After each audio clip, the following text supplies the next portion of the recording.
welcome to this virtual forum. It's a pleasure to have you here, and thank you so much for joining at such a late hour for you both, actually. So we appreciate it a lot. So please, Mr. Kwak, you have the floor. Good morning, good afternoon, and good evening. Thanks for joining us today. It is my great honor to host as a moderator as well as a presenter for these particular sessions of crime statistics for evidence-based policymaking.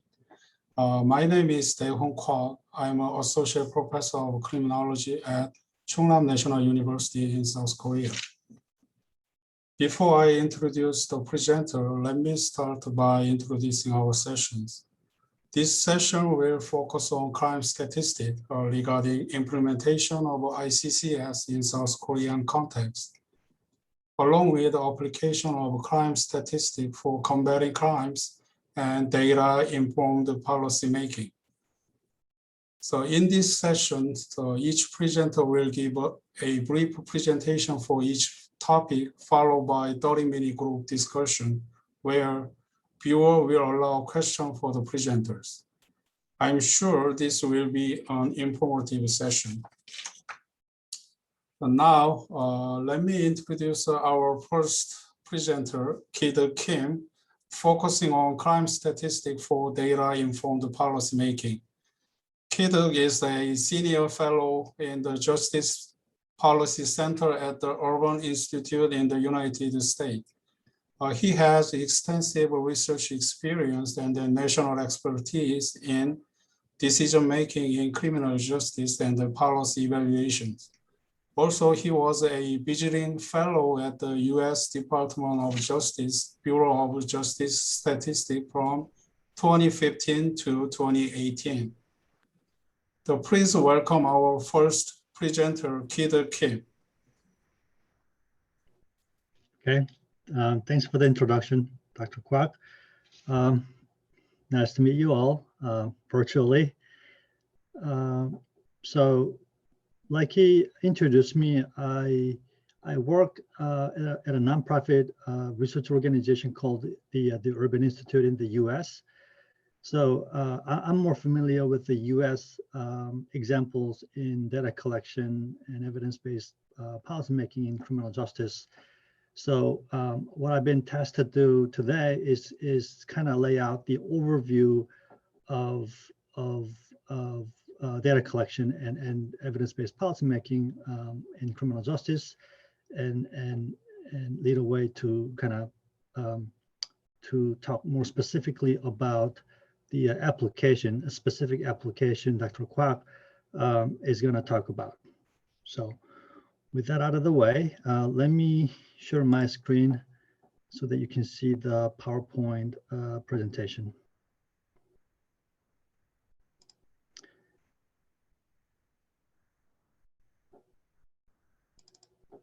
Okay. Do you all see the slide now? Yeah, okay. So before I get started, let's set expectations for today. So hopefully, you know, I want you to be able to develop general understanding of the utility of official standardized data on crime after attending my session. And also you be able to identify examples of existing data collection efforts in the United States. And those examples will be useful, so you can refer to those examples later when you need them. And then I hope you can think critically about some of the challenges involved in data collection for sound policymaking in criminal justice. I don't know if you have any other interests or have topic areas that you want me to talk more about. But you know, just let me know. You can reach out to me after this session, or you can just leave a note in the chat box. Maybe you know, moderator can compile those questions and see if we can discuss you know, at a later point after our presentations. Okay. Let's clarify definitions first. You know, why collect national data? national statistics can be a strategic resource for policymaking and critical component of good governance. It's a accountability system. So you definitely want to have official statistics on crime, but here by national, what I mean is official and standardized, and it doesn't have to be a national. I mean, it could be regional or international, but it has to be particular to the level of the government responsible for policymaking. This is an important concept to understand, that there should be a correspondence between the level of data collection and the level of policymaking. And how does it come into play with the evidence-based policymaking? Evidence-based policymaking is often discussed very broadly, but it refers to a very specific practice that has been widely adopted across all disciplines involving health and human services. So that is really important thing to keep in mind. And later I will talk a little bit more about how this plays, how all of these come into play. But what I would like to say is data-informed policymaking as opposed to evidence-based policymaking, because evidence-based kind of assumes that there will be a policy that's already in place, that then you will just assess the effectiveness of the policy. So right now, we are starting with the data collection. So using that, we want to inform public policy making. So that is a first step towards building a systematic, meaningful, and accountable response to problems. And without sound policy making, there's no reason to expect evidence. Evidence that something will work or will not work. Okay. Yeah. So this is what I mean by the process, right? So, we begin with the planning for data collection. We want to think about what we want to collect, and then we go out and collect data, and standardize and process the data, and then we analyze that data for insights and use that to inform policymaking. Once we put in a policy, then we do evaluative research, and we get evidence from that research. And evidence suggests whether the policy was effective or not effective. And then, we, feed that information back to the system, to the process. And we refine our practice for data collection and so on and so forth. Okay, there are data on crime, people, and systems. And crime data can tell us when and where different types of crime occur and how they occur. So if you want to know what are the emerging crime types, you definitely need to have official crime data for that. Some of the examples, the Uniform Crime Reports by FBI and National Incident-Based Reporting System data, NIBRS. Those are the two widely known official crime statistics. And there are data on individuals. Data on individuals can tell us characteristics of individuals who have offended and individuals who have been victimized. Some crime data, especially the case level data, the incident-based reporting system data, also have information on individuals. But there are criminal history databases and national crime victimization surveys that have information on both perpetrators and victims. And there are data on systems as well. So if you want to know how criminal justice system processes criminal cases, you need to collect metrics on system processing. So for example, how long does it take for a criminal case to transfers from conviction to sentencing? How long does it take for the criminal justice system to dispose of a criminal case?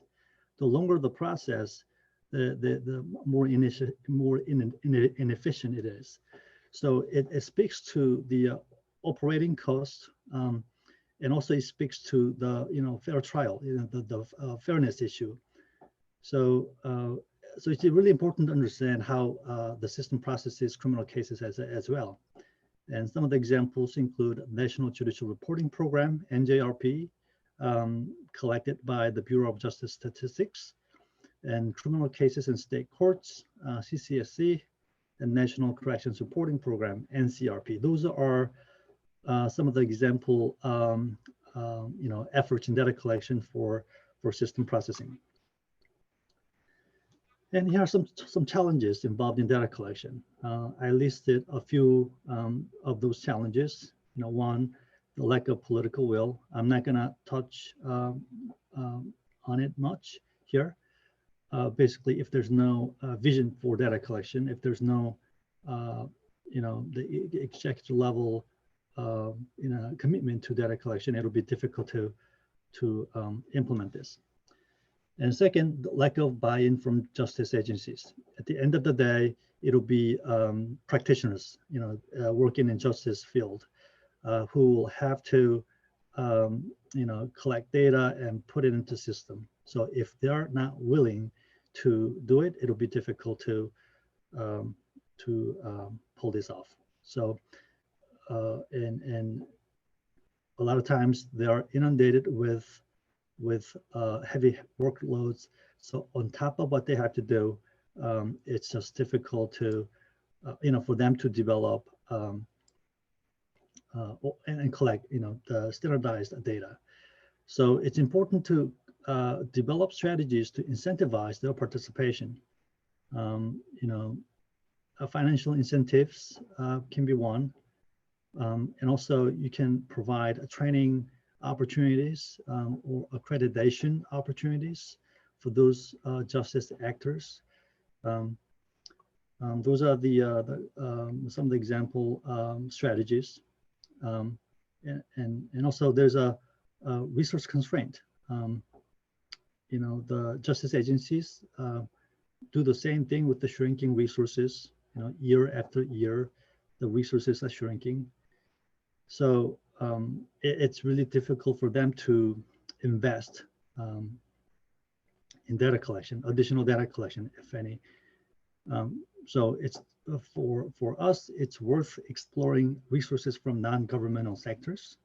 Especially there are some philanthropic organizations interested in social justice reforms and justice reforms. So definitely look into those opportunities with philanthropic organizations. And also there are innovative, efficient data collection methods that should be utilized. Traditional data collection is very costly, but these days a lot of justice agencies put up their data on the web, their website for accountability, transparency. So you can go to their website and scrape information. That's an innovative way to collect data without much resource devoted to it. So that should be utilized. One example is the Criminal Justice Administrative Records System, CJARS. This is a project led by a professor in the University of Michigan, funded by a few philanthropic organizations, including I think Bill Gates Foundation. They compiled criminal justice data from multiple jurisdictions, and they used multiple methods of data collection, including web scraping. And individual researchers collect data all the time for their own research.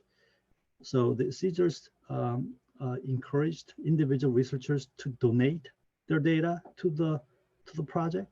So they compiled all those information and make them available to the interested researchers. I mean, there's a process to get permission, but that's their project. So you can check it out. Again, the name is CJARS, Criminal Justice Administrative Records System. But what are the main challenge areas that I want to focus, I want to spend more time on is technical challenges. And suppose, the agencies are willing to collect data and there's information available. Now, our job will be to collect that information and process the data. So the technical challenges I'm going to focus more on specifically covers data processing and standardization. Again, let's be clear about the correspondence between the level of data collection and the level of government for which policy making is made. The reason why I'm emphasizing that is that, for example, national protocols for data collection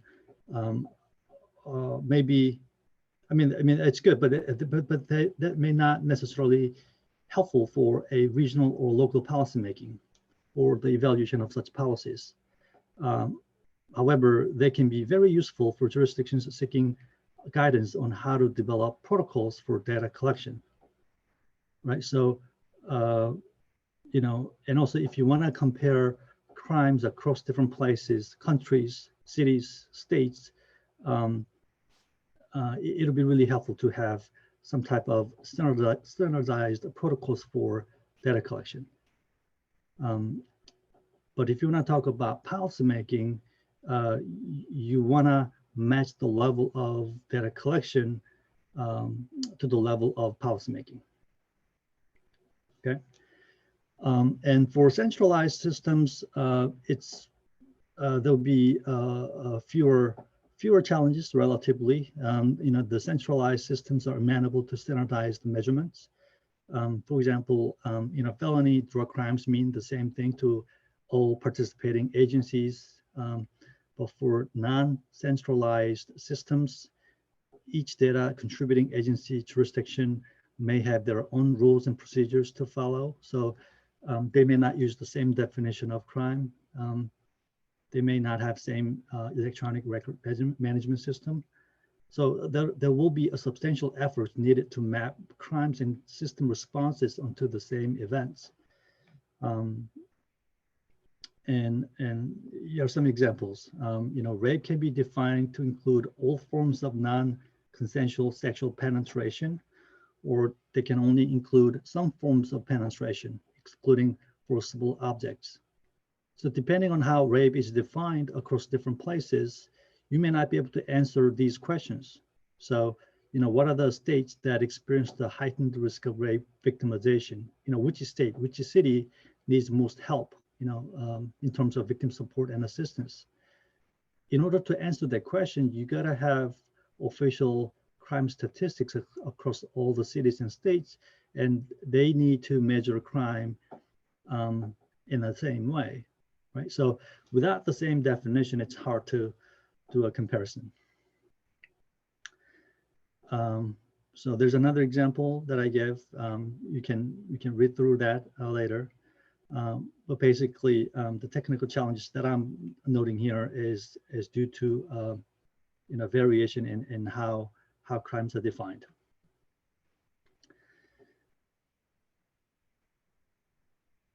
And there have been several data standardization projects to address that. The Bureau of Justice Statistics maintain all 50 state crosswalk of statutes to deal with the variation in how the crimes are defined. And just to give you a little bit of an idea, the number of unique crime statutes varies a lot across the states. For example, Alaska, there are nearly 9,000 statutes. Arkansas, 825, California, nearly 2,000, Connecticut, 900. So across all these statutes, you have to map them, look them through and map them onto a common, I guess, crime, typology. So that's really challenging.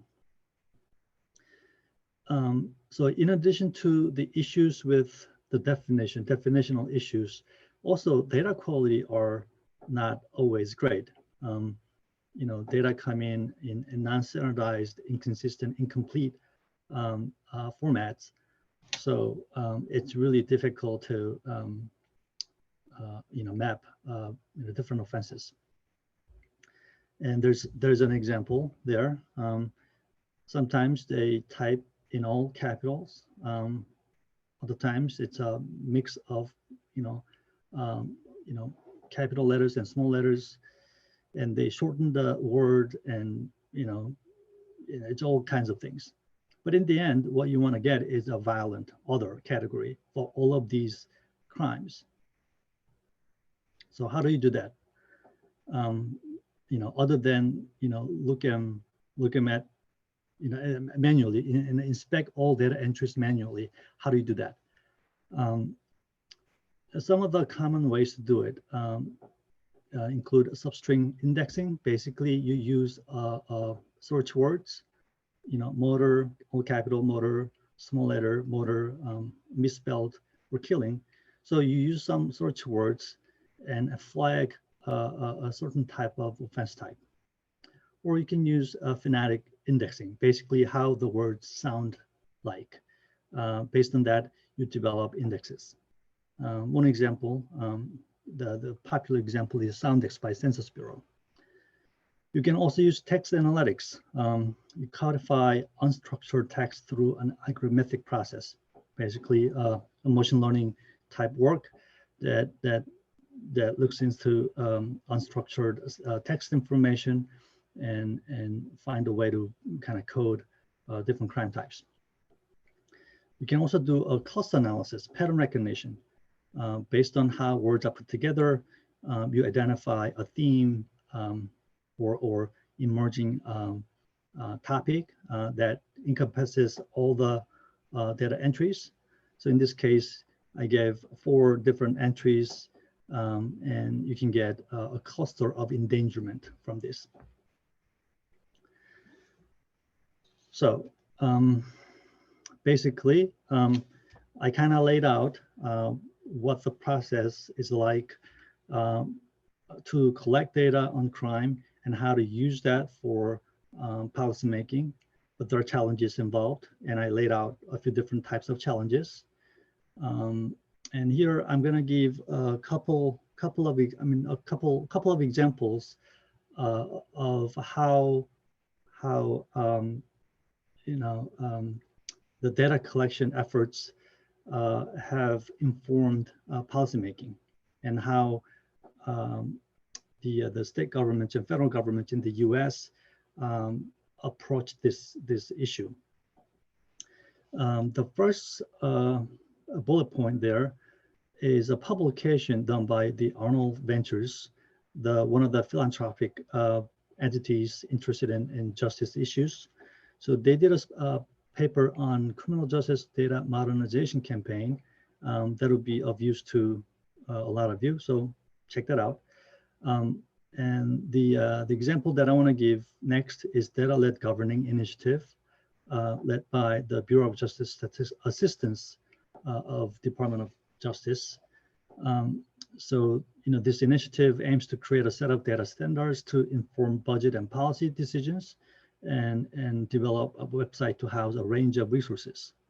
So for those of you interested in initiating something like this, just to give you an idea of the budget and the scale of this effort, the total budget was $7 million, and it included more than 10 states. So standardizing data collection across 10 different states. The last example that I'm going to give is the Justice Reinvestment Initiative. GRI is a data-driven process to improve public safety. It's been around for many years. There have been several publications, and especially there's a preliminary assessment report by the Urban Institute. You can Google search it, and it can tell you more about the initiative, and also whether the initiative was effective. So that would be a useful resource to those of you interested in implementing this. That would be all. There's my contact information. If you have any questions, feel free to email me. Thank you. Back to you, Dae-Hoon. Thank you so much Sí, for muchas gracias. your insightful presentations. Basically, you discuss the importance of crime statistics and then some of the challenge, including lack of political will, the resource constraint, and the technical problem regarding evidence-based policymaking. Especially, I think the standardized data collection chart in your presentation providing a valuable information for the practitioner as well as policymakers. Thanks again. For the audience, if you have any question for the presenter, please use the chat rooms. After the second presentation, we will try to answer your question accordingly. So now the next presentation will be focusing on the implementing of ICCS in South Korea. So I'm gonna make a little brief presentation here. Basically, since 2018, I've been involving implementation of ICCS in South Korea as a core researcher and then principal investigator until now. So that when we trying to implement ICCS in South Korea, we came up with a lot of problem and solution. So that for this opportunity, I want to share this critical information with other colleagues from other institutions across the different countries. So here's my presentation topic is the implementation of ICCS in South Korea, evidence-based policy perspective. So my presentation follows this order. So first of all, let me briefly introduce about ICCS and the Korean criminal law. And when we apply to ICCS in South Korea, we came up with some problem and solutions. So I'm going to share this information with you guys. And then finally, the policy implication will be discussed in the end. The international classification of crime for statistical purpose is known as ICCS. ICCS is a classification of crime which is based on internationally agreed concept, definition, and principle in order to enhance the consistency and the international comparability of crime statistics. As we know, in 2015, the March, 46 Statistical Commission endorsed the ICCS as an international statistical standard. So under the ICCS, the crime can be defined as a punishable contravention or violation of the limit on human behavior as imposed by National Criminal Act or law. So in terms of Unitable classification for ICCS is the act. The act that constitute criminal offenses, that is the behavior shown by the perpetrator of a crime. In the ICCS, there is the three principles of statistical classification. The first one is the mutual exclusivity. So which means that ICCS can be used to classify every offenses into one and only one category of the classification with no overlap. Second principle is exhaustiveness, which means that every aspect of crime should be included in the classification. And the final one is the statistical feasibility, which indicate that the observation can be allocated to the category in the classification on the basis of the information available. There are three criteria used to build the ICCS. The first one is the policy area of the act or event. Basically, this is directly tied with the purpose of the article or act. And then second criteria is the target of the act or event, which means the crime against the person or property or the state and so forth. And then third criteria is the seriousness of the act or event. So basically, the act leading to death is more serious than the act causing harm. And the final criteria is the means by which the act is perpetuated. So based on these four criteria, criminal offenses can be grouped in the homogeneous category. So for example, there are 11 level 1 categories in ICCS. These 11 level 1 categories are designed to cover all act or event that constitute a crime within the scope of the ICCS. The criminal offenses at levels 2, 3, and 4 can be summed up to providing observation at the more aggregated level, while observation at higher level can be subdivided into lower level categories. So here is the definition of the structure. As you can see, in ICCS has a hierarchical structure where there are 11 level 1 categories and 63 level 2 categories and 162 level 3, 229 level 4 categories. So as you can see from this table, level 1 categories has 11. 1 is acting leading to death or intending to cause death, and so on and so forth.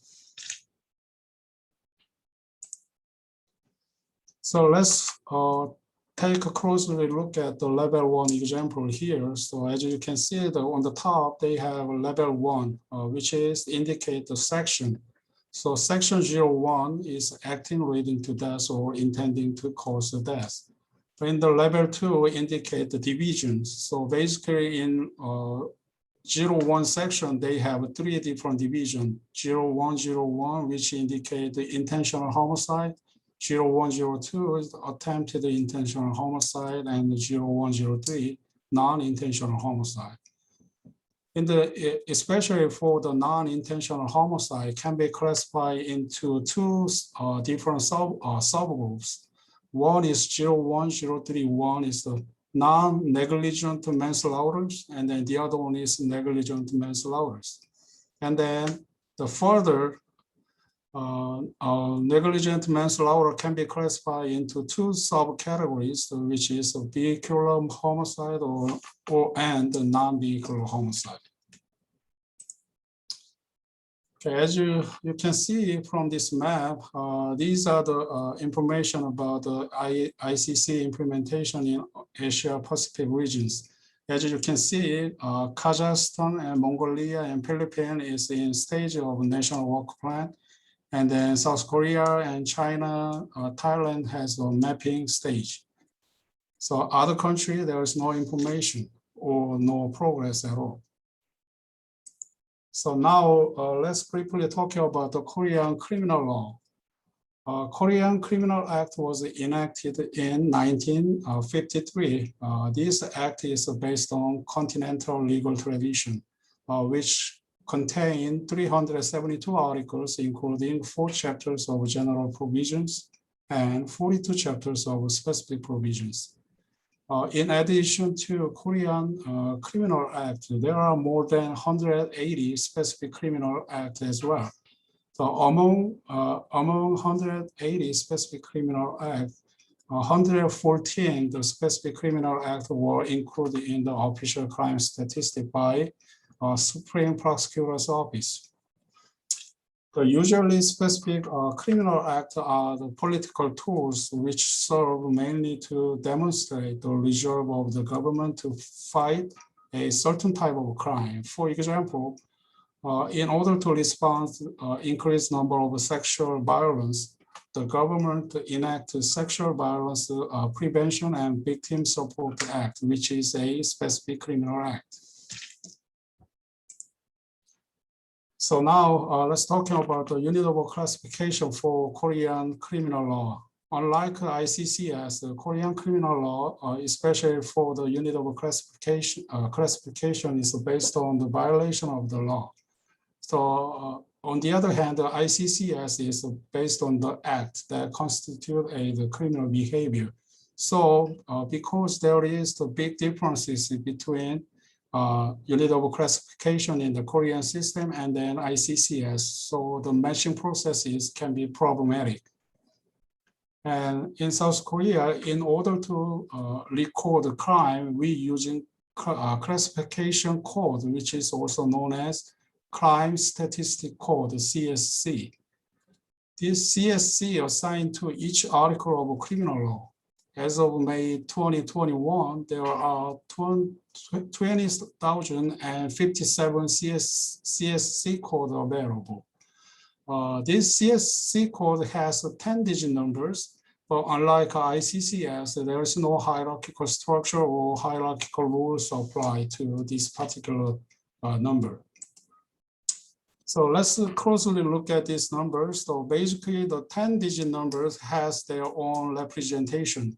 The first digit of CSC code indicate the revision, and then second digit representing type of law, which is the general criminal act or the specific criminal act or the military criminal act, and so on and so forth.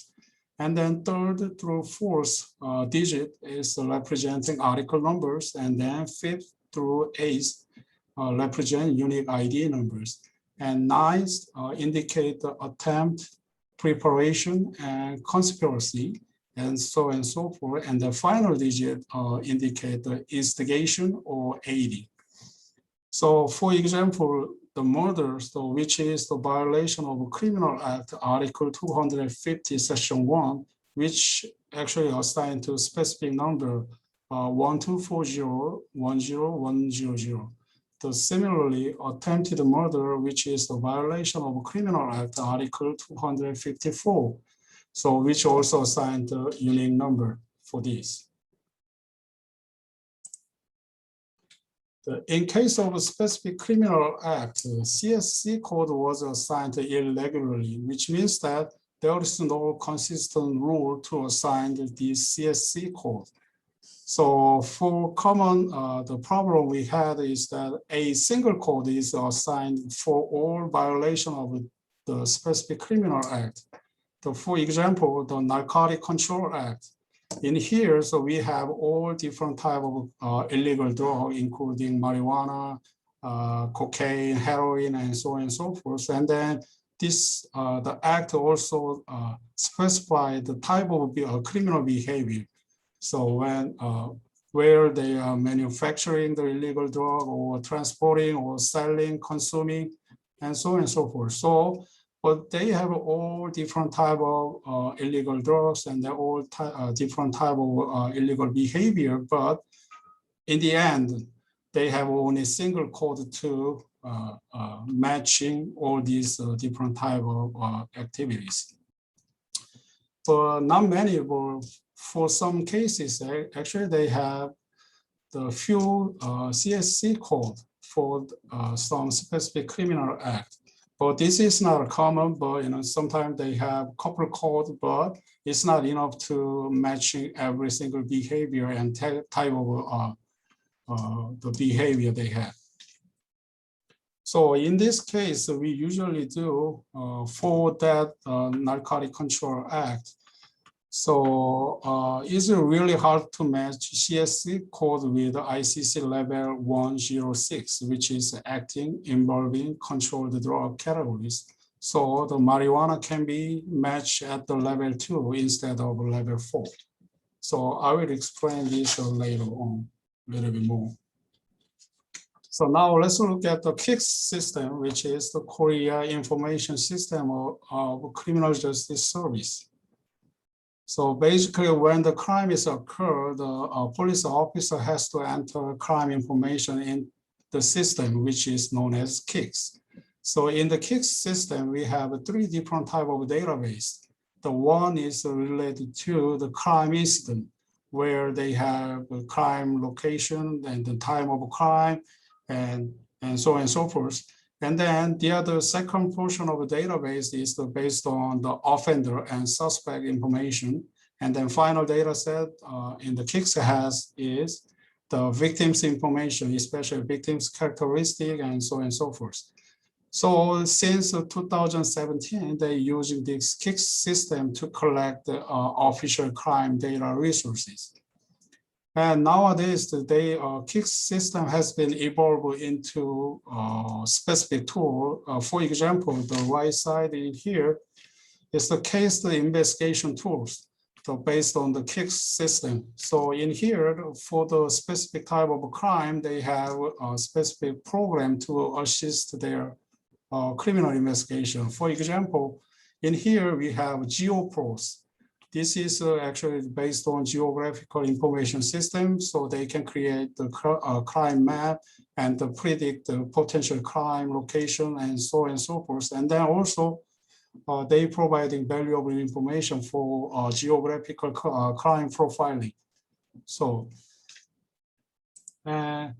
based on the KIC's information, there are two official Korean crime statistics. One is produced by Korean National Police Agency, and the other one is produced by Prosecutor Service, which is Supreme Prosecutor Office. So basically, Korean National Police Agency published Korean police crime statistic yearly based, and the Prosecutor Service also published analytical statistic on crime for the every years. So as you can see, this particular table, the left side, we have the crime classification from Korean police crime statistic. On the right side, we have the crime classification from analytical statistic on the crime. So as you can see, according to police, we have 6 index crime and 15 felony crimes. On the other hand, the Supreme Prosecutor Office classified the index crime, 8 index crime, including property crime, to the other crimes. So as you can see, even though they're using same crime data set, they, in terms of crime classification is different from each other's. So now let's talking about the implementation of ICCS in South Korea, especially for the history. In 2015, right after UN endorsed ICC as a international statistical standard, right after that, the Korean Institute of Criminology, which is also known as KIC, introduced ICCS to South Korea. So in that particular report, the author discussed about several difficulties in implementing ICC in the South Korea. First of all, is the different unit of classification is the act versus law. And then second point they made is that do not fully understanding many of the government officials, especially the officers from the Korean National Police Agency and the Supreme Prosecutor's Office, they don't really understand the necessity of the ICCS. And the year after, in 2016, the COSTAT, Korea Statistics, and KIC and the Police Science Institute, they conduct a research where they translate ICC manual in the Korean so that they can share this information with the relevant agencies. And then they also list difficult issues in implementing ICCS in South Korea. Again, the different unit of classification and specific criminal act and so on and so forth. But in 2017, this is the first year that actually funded by COSTAT. This particular study, they came up with the crime statistical code and ICC code matching principle. And then they also examine possibility of implementing ICC in the Korean crime statistic. Especially in after this particular study, we came up with the idea of matching ICCS code with the CSC code in South Korea. So CSC code can be used as a primary key to matching these two different type of classification system. Also, they also came up with the matching principle. That's the really important in here. And then second year project by COSTAT is they actually matching CSC and ICC code, especially focus on level 1, 01, 07, 08. Also, they calculate 5-year crime statistic. Especially they compare this crime statistic with the official crime statistic in order to ensure the quality of the data and then matching process, especially increase the reliability and validity of this crime statistic. And third year project, they actually matching remaining 8 level 1 categories and then calculating 5-year crime statistic. And also they propose a draft of a Korean crime classification system where they explain the matching process and then definition of the code, and then if there is the exception, then the description of the exception can be included in the particular manuals. Last year in 2020, the fourth year study, actually they rematch CSC, ICC code and they calculate the 5-year crime statistic, and also they revised the matching principle and they reconfirm the translation of ICCS. So after these 4 years, this is the first stage of COSTAT-funded research. Let me make a quick summary in here. So after 4-year project, CSC, ICCS matching rate is about 53%. So, but when we exclude the all different type of violation of military criminal act, which is about 4214, then the matching rate is increased to 67.7%. Okay, they also developed the corresponding tables and then Korea crime classification manual as well.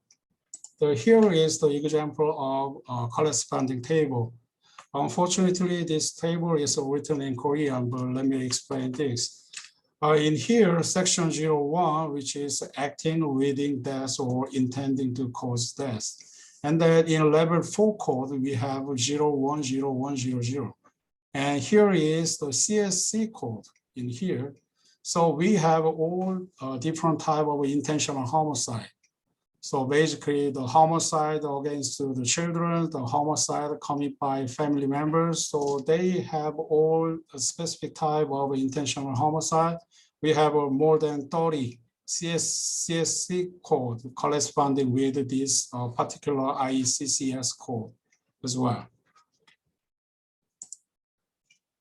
So in this year, actually starting second stage of COSTAT-funded research. This year's project is actually trying to improving the matching rate up to 90% or more. And then also we're trying to develop a policy and practical implication to apply CSC, ICCS corresponding table to current KICS system. So ultimate goal is that when the official input the crime statistic or crime information into the KICS system, so when they do that, then the system is automatically assigned ICCS code in it, so that the official has to do nothing but just the recording the crime in the original way, right? But the system is to automatically convert those information to the ICCS code. That's our ultimate goal. Then we have to come up with a practical solution in order to do that. And now let's talk about the problems and the solution. When we apply to ICCS in South Korean system, there are the couple of problems. The first one is the no criminal act for the punishment. Especially the euthanasia, which is the mercy killing, which assigned ICCS code 0105, and unlawful killing associated with the armed conflict, which is also assigned 0107. These two particular behavior cannot be matched because we don't have any article or act for this type of behavior, especially for the punishment. We don't have any regulation for this particular behavior. So in this case, the solution will be do not match. actually we cannot match this case, right? So in this case, we have to explain, we have to provide an explanation of this in the corresponding table. And the second problem, as I mentioned earlier, a single CSC code for the all violation of a specific criminal act. As I mentioned before, the violation of Narcotic Control Act, they have all type of different illegal drugs and then all type of illegal behavior, but we only have one single code. So that the solution will be, we have to subdivide a single CSC code into multiple or specific code for each article of the law, so that we can match. And then the other solution is the matching with the higher level code. If a higher level code were able to match CSC. For example,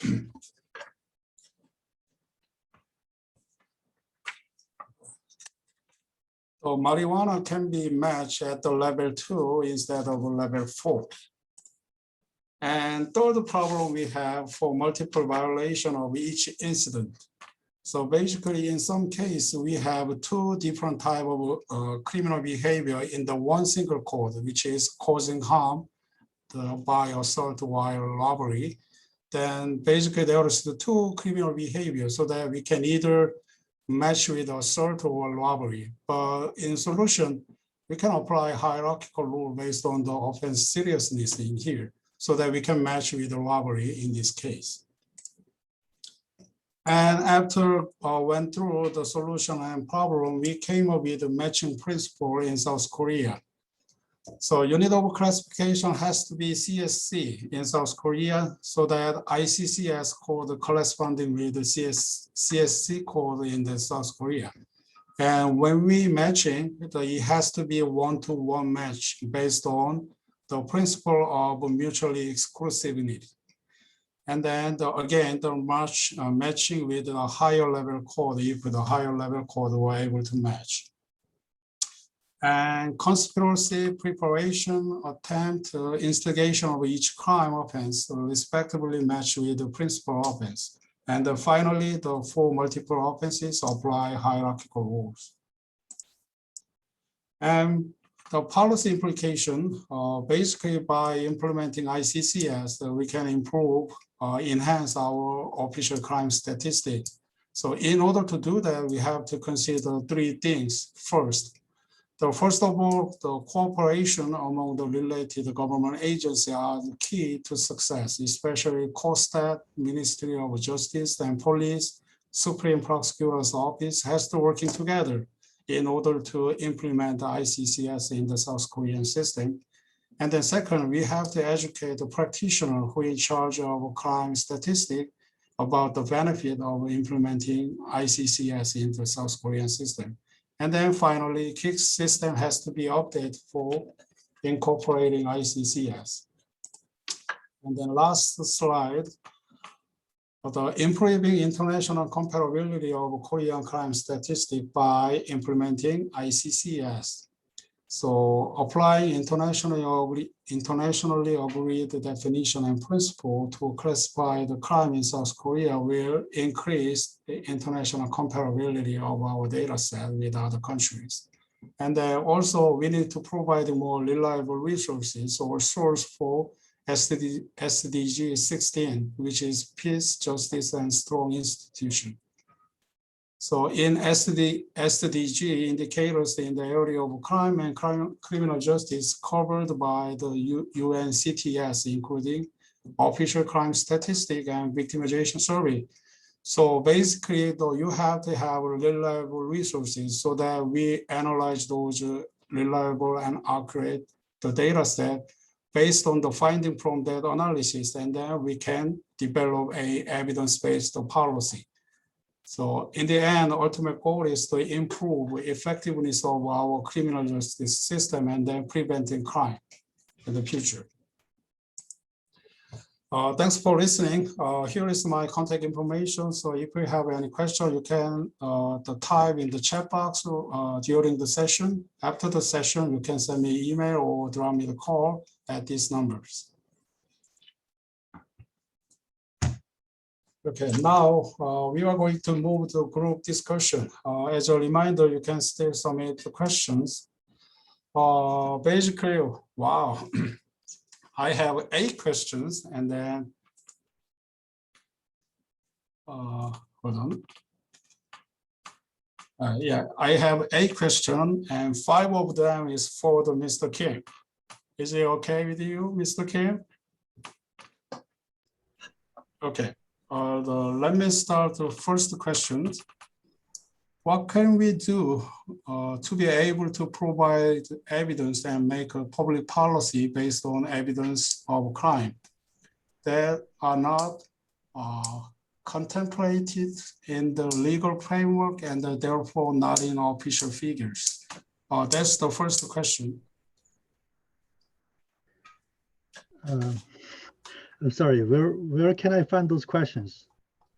I think it's a chat box, I guess. Okay. So, folks, I've been trying to answer these questions as they come in. I've been answering some of the questions. The question Dr. Kwak just gave me, I don't see it. Can you just repeat the question? Okay, what can we do to be able to providing evidence to make a public policy based on evidence of crimes that are not contemplated in the legal framework and therefore not in the official figures? I think they talk about dark figure of crime statistic. And with the dark figure of crime statistic, how can we find out the evidence and so on and so forth? Okay, so if you remember the process diagram that I showed, evidence comes last, right? So you collect the data, you inform the policy based on the data, and you put in a policy or program, and then you evaluate the effectiveness of that program, right? And that becomes the evidence. So in order to put together a meaningful policy, you don't have to have evidence, right? So the evidence is about whether the policy works or not. And like I said, there's a very specific practice that encourages a very specific methodological apparatus for detecting and discovering evidence.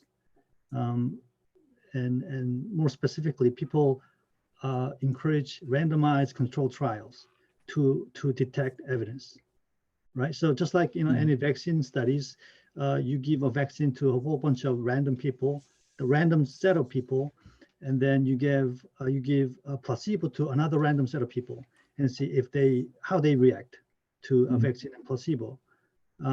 So similarly, you give a criminal justice intervention program, a treatment to a bunch of people, and you don't give that same program to another bunch of people.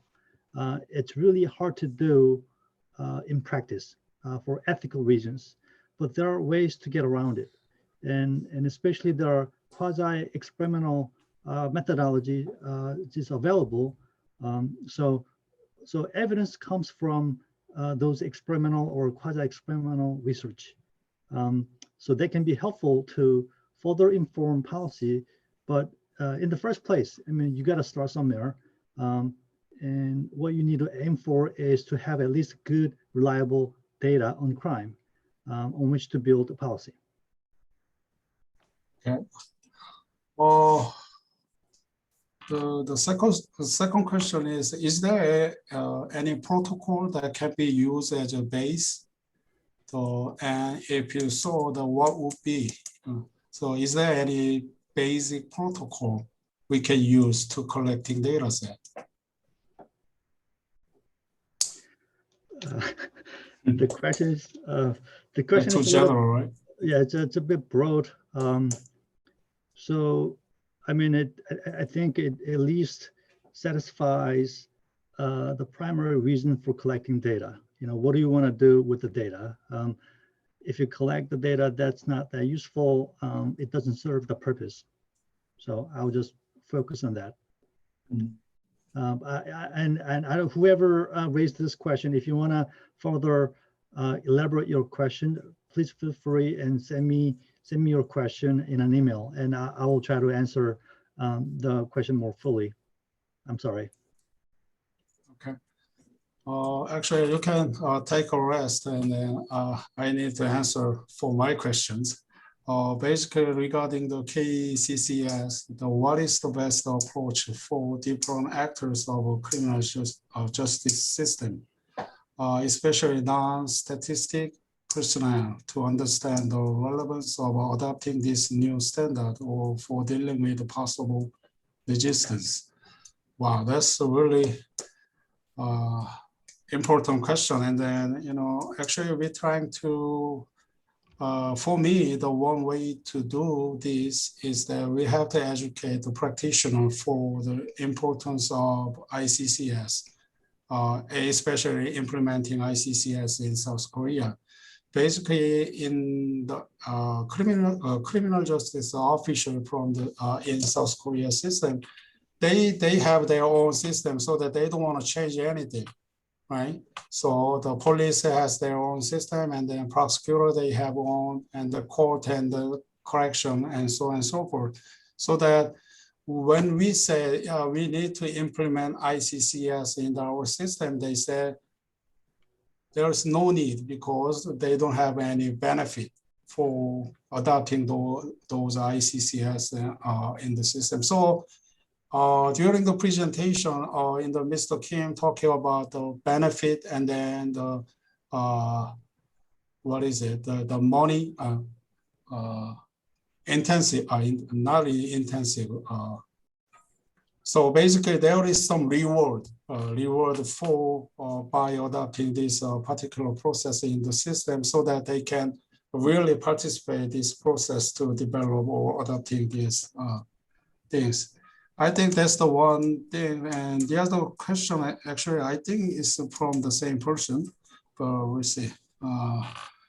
Would you say that the most challenging part of the implementation is the political part or methodological aspect, or and so basically, yeah, I can answer this question. I cannot answer this question directly because we don't really engage in the political part when we implementing ICCS in the Korea, since I involved this particular project, so that we don't really have any challenge from that part. But we heard a lot of story about unless we change our law or act, there is no reason to implement this particular process. So maybe they play important role for this particular process, but yeah, I cannot tell you what like a specific example for that question. Also, methodological issues. Yeah, there is some methodological and statistical problem associated with implementing ICCS into South Korea system. But as during my presentation, I briefly talked about the KICS system, right? So basically, KICS system, which is where the criminal official input the crime information in the particular the system. So basically, in the KICS, it's operated by the police agency, right? Under the certain regulation. So that in order to change KICS system, then we need to change the law. And we also, after we revise the law, and then we can mainly change our system. So that's the two hurdles we have to overcome, I think. Oh, wow, there's a lot of questions. So for the Mr. Kim, again, I mean, I providing insufficient answer for this particular question. If you have further questions, send me an email so that I can respond more in a logical way. For Mr. Kim, how can political will and buy-in be developed? So basically, how the political will play the role in the crime statistics.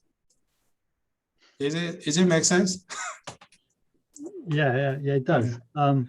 Yeah, so I'm not a politician, I don't know, but you got to work with a bunch of different people, advocacy. There are people working on your behalf, to do that. So the people, doing lobbying, doing advocacy work. You can work with those people to promote, the advanced use of criminal justice data to inform policy. So, that has been done, and I can send you some information about that, some examples if you want. Please feel free to follow up after this meeting. Okay.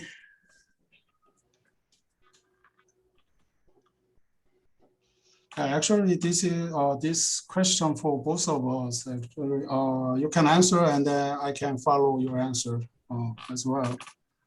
Do you have any suggestion on the data collection method for the cross-state purposes that can account for capacity differences in the state to collect the crime data? Do you want me to go first, or do you want to go first? You can go first, and then I will follow you. Okay, so I kind of answered the question in the text box. So in my experience, the agencies with more advanced capacity are easier to work with. They're more flexible in terms of how they can make data available to you. So they require relatively little effort to work with. What you want to pay attention to is to the agencies with the limited capacity. So you gotta try all different kinds of methods to work with them. So that typically involves the one that's manual and costly. You gotta collect data by hand sometimes, and that was my answer previously.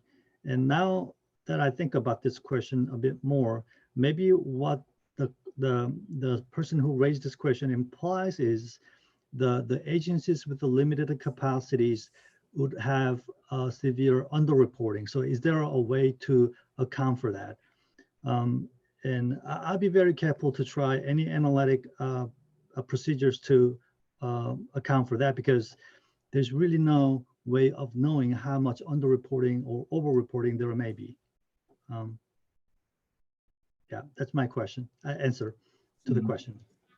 Back to you. Yeah, actually, I want to add one more things.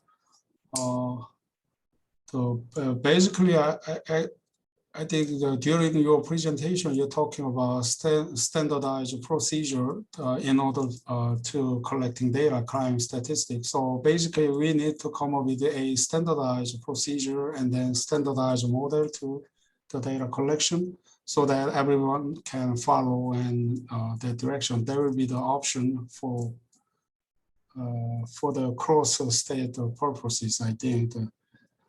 Okay, I think we answered that particular question. And then this is for me. How long has Korea been implementing the ICCS system, and how long do you expect it to take to consolidate? Well, I mean, during my presentation, since 2016, we trying to come up with a way to implement an ICCS in South Korean system, so that probably 5 years or 4 years or 5 years. And how long do we expect? Well, I mean, it's a long way to go, but according to COSTAT, we have a second stage of COSTAT funded research, which is the 3-year project from this year. So after 3 years, and then we have to go through legal part, and maybe after 5 or 6 years, maybe that's my hope. Okay, I think I answered that particular question. Do we still have time, right? 10 minutes, okay. So this is for me, it is possible, is it possible to use ICCS to interoperate the information system in the whole transferability process from an input statistic to the prison system? What was the most appropriate unit of measurement? Well, I mean, I think it's possible, but but in here, the first of all, ICCS is a crime classification, so that they really don't count about administrative the information. So that I don't know about the prison and the court system, but probably ICCS mainly used in the police and prosecutor when they classify the crime offenses into the certain categories. That's the more useful in the particular areas, but in the prison and the correctional statistic, maybe, I mean, we can use the same definition across the criminal justice system, which is the beneficial to our country, I think. But I think our main focus right now is the front end of the criminal justice system, including police and the prosecutor. So now, what would be the most appropriate unit of measurement? Well, I mean, according to ICCS, we have to use the act as the unit of classification. So for our country, it has to be based on the violation of the law itself. So that is somewhat different from the ICCS perspective. But for me, in order to capture more information and then also to analyze those crime statistics, then probably we have to collect a more specific set of data, which is based on the act, I think. Okay. So next question for Mr. Kim. At what point does the connection between the monitoring data and the evaluating information occur to improve policies? I think they should occur concurrently. It's a recording a process, right? It's not like it's not likely that an agency has a fully operational system, fully reliable system, and then they get to think about, okay, now let's think about research. Let's think about how to do evaluation. A lot of times they are requested by politicians and the public to produce information. So they kind of have to produce information anyway, regardless of how complete their system is. So monitoring, data collection, evaluation, they can all take place at the same time. So you kind of have to think about it that way. Okay. And what criteria should the evaluator consider when incorporating monitoring information? Do you have any idea? We can spend all night to talk about that. But we only have 10 minutes, so it has to be quick. Right. I guess, like I said earlier, I mean, you got to think about the main goal of what you're trying to do. What's the purpose of doing the evaluation? Does the data support that goal? Does the data monitoring support that goal? Just kind of think about a big question and then go from there. Okay. I think it's a final question for you. Is in your experience and once public policy based on crime data has been designed, how complex is it to discriminate variables outside of public policies when evaluating their impact? Right, so that's also the question that I try to answer in the text. but I think a lot of you may find that question relative. So let me try to explain that again here.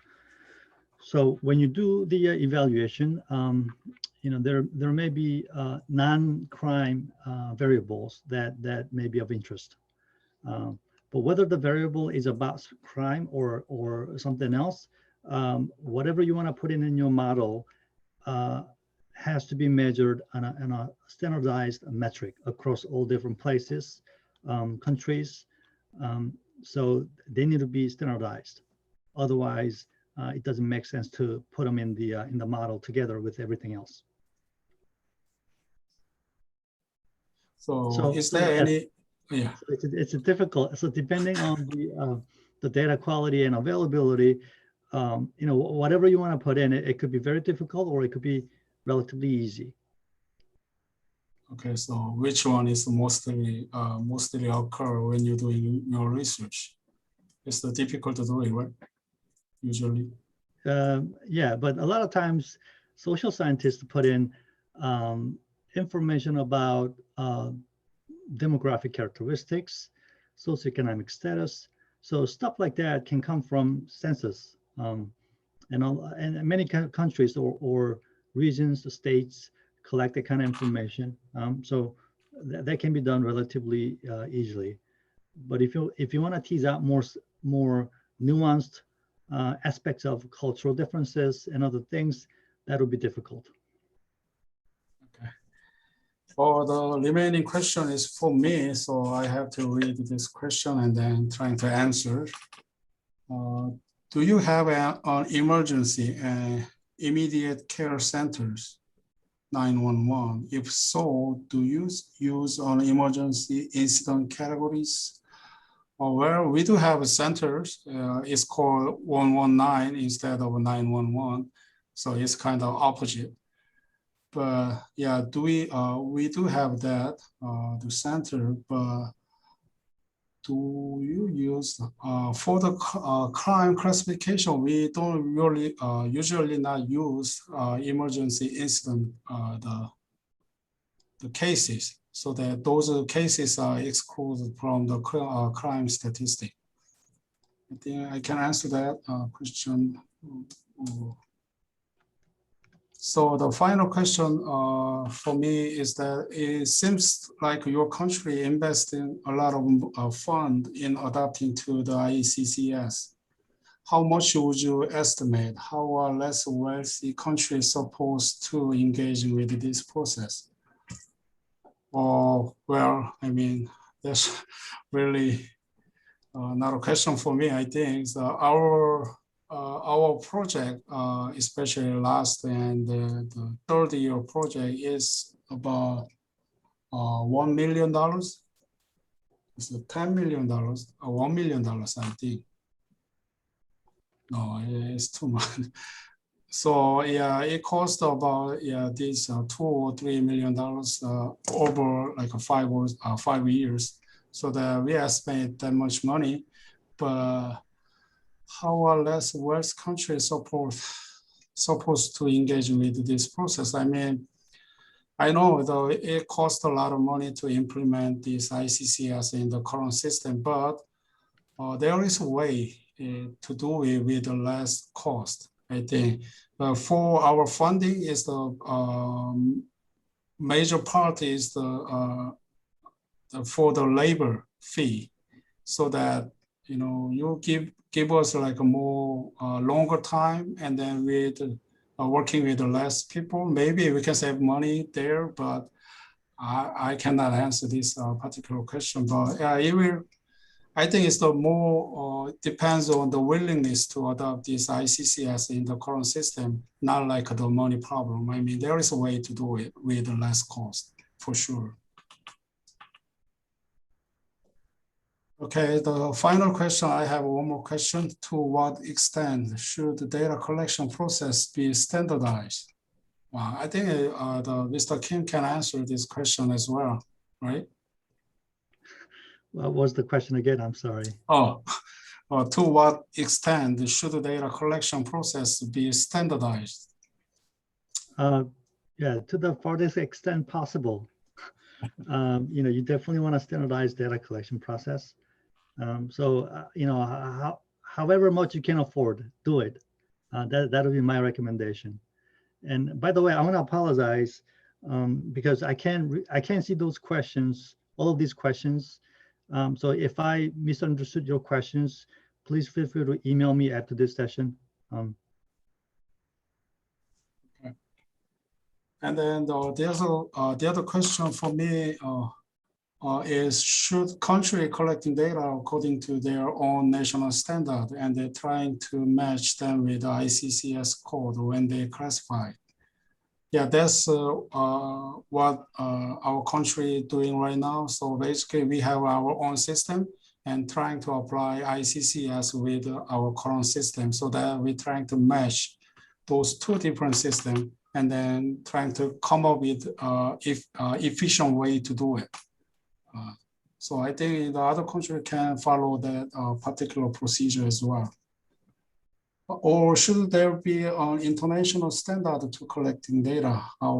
Yeah, so we need to that as well. So now we have crime the classification standard, so that we can come up with an international standard to collecting data for especially the crime statistic, I think.